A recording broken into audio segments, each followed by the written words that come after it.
Welcome to Chillin' 101. We hope this video helps. In this video, I will explain how to do division for grade 6.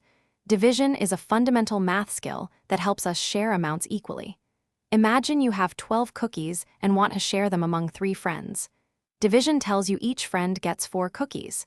We use terms like dividend, divisor, and quotient to describe the parts of a division problem.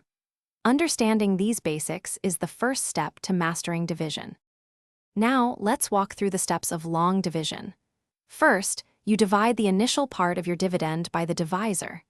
Next, multiply that quotient digit by the divisor and subtract the result. Then, bring down the next digit from your dividend to create a new number. You'll keep repeating these 3 steps until you've used every digit and determined your final answer, including any remainder. Sometimes, numbers don't divide perfectly, and that's where remainders come in. A remainder is simply the amount left over after you've divided as much as you can.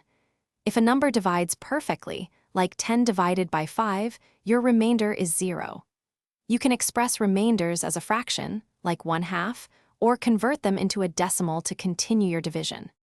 Division isn't just for math class, it's super useful in your daily life.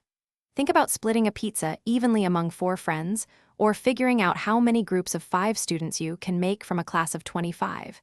It helps you manage money, plan projects, and even understand sports statistics. Mastering division gives you a powerful tool for solving many real-world problems. Thanks for watching. Consider subscribing if we helped you.